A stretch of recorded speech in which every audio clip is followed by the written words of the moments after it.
Hello everybody and welcome to this week's video. As per always, the first week of the month means another monthly wrap up. So in November I actually only read 6 books, you can see them all here, and that is probably the lowest amount of books I've read in a month for about 2 years. It was just a busy month. I had a slump. I was just not feeling it at all. So with that being said, here are the 6 books I read in November. The first one was Break Room by Miley. This was like a character study set on a reality TV show where your co-workers have voted for the most annoying person in the office to go on this show, and you have to try and figure out like who is not an actual co-worker that's been voted in, who's like an actor. It's kind of cool. I did really enjoy it. It's very quick, very short, very big writing, which was quite helpful. And the cover I think is just really cool. And I gave this a 4-star. I don't remember too much about it if I'm honest, but I did really enjoy it and I think I would read it again given the opportunity. The next book I read, another very tiny one, is actually An Inspector Calls by J.B. Priestley. I work in the English department of a school and obviously this is a GCSE book. I didn't read it for my GCSEs. I think I did Romeo and Juliet and Lord of the Flies, which painful experience. This, however, is phenomenal. I really loved every second of reading this. I'm loving going back over it with students and watching the film and debating what characters are presented as. It's just so interesting to me. I absolutely adored this. If you do not know what this is a play. How do I best sum it up? Basically, a police inspector shows up at this wealthy family's house and says a girl has committed suicide, and throughout the play you discover how they are involved, if they are involved. And it's so fascinating. I just absolutely adored this. I gave it a 5-star and I fully intend to read it again and again and again. Stunning. 72 pages of pure joy. I loved this so much. Then I've got, actually I will talk about this one next. I read You Had Me at Chateau by Portia McIntosh. I mention it all the time. I really like Portia McIntosh's writing. It's so fun and easy and it very much reminds me of how my best friend speaks. So it's just very like warming for me specifically to read. So this one follows a writer who, she normally writes rom-coms, and her agent, I think, says she needs to put some spice in her books and she just doesn't want to do that. She's not interested in doing that. She wants to write like a comedy mystery sort of thing. And she ends up going on this writer's retreat to a ski resort, which on its own is fascinating. I loved that as a concept, but she also ends up fake dating an influencer, like a celebrity, and that as well, one of my favourite tropes, and I adored the way that Portia McIntosh wrote this, and I think I gave this a 4-star. I can't think if I gave it any higher. I'm gonna say 4-star, that feels right. I adored this, absolutely love it, and I'm fully intending to read more Portia McIntosh in the future. Then I will talk about Rewitched by Lucy Jane Wood. This one I gave a 3-star. Thinking back on it, I think I would enjoy it, maybe just not whilst I'm in a slump. That was a primary issue here. This took me like a month to read.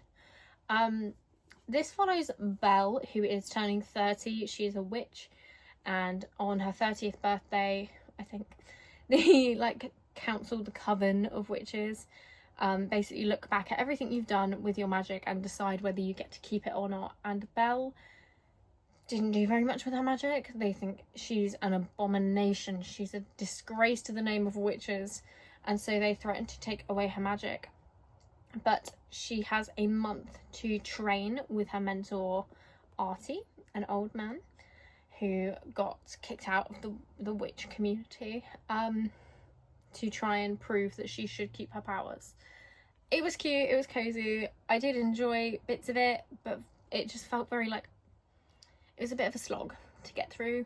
Just a lot of stuff that I didn't want to read, and a romance shoved in there that I didn't really want in there. Like, it didn't make sense to be in there in my opinion. So that is this one. I gave it 3 stars, and I'm gutted because I really wanted to love this one, and maybe I will still pick up the sequel, but who knows, who knows. Also, stunning cover and sprayed edge. I love this copy. And then finally, for books I read in November, I've actually got the final 2 books in the Legends of Thesma series, which are Fate and Furies and Shadow and Storm. I'm going to talk about these together because obviously they are final books in this series, so I can't really say too much. But like pretty much every video I put out, I end up talking about the Legends of Thesma by Helen Schurer. It is a 4-book fantasy series following Thea. She wants to be a woman warrior in a kingdom where women are not allowed to wield weapons because of a prophecy made. There's a romance with Wilder. He's so fit, love him. And there's a found family element with Kip and Cal, who are my favourite fictional characters possibly ever. I adore them so much, and I want a spin-off series about them immediately. I need it. I would read the shit out of that. So that's kind of all I can say in terms of what these books are about. But I will say, I believe I gave this a 4-star, and I gave this one a 4.5. I fucking adored this series. My ranking of the series as a whole, book 1 was a 5-star, book 4 is a 4.5, and then book 2 and 3 are both 4-star.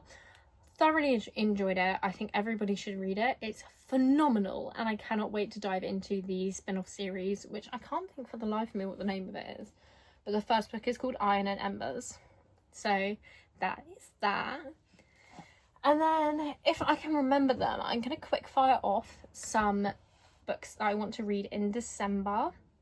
I don't make TBRs because I never stick to them, but as it is Christmas, I do have a few Christmassy reads I want to jam in there.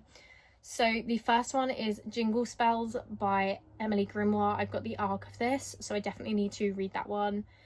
Some other arcs I've got is Something Wicked by Fallon Ballard and Daddy Issues by Kate Goldbeck, I think her name is, which I'm very excited about because the cover of that is just stunning, and I'm refusing to buy it until I've read the arc.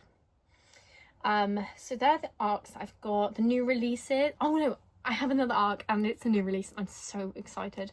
The Mating Game by Lana Ferguson comes out. That is stunning. I cannot wait to read that one. Again, I've got the arc, so I can pick it up anytime I want, and I just haven't.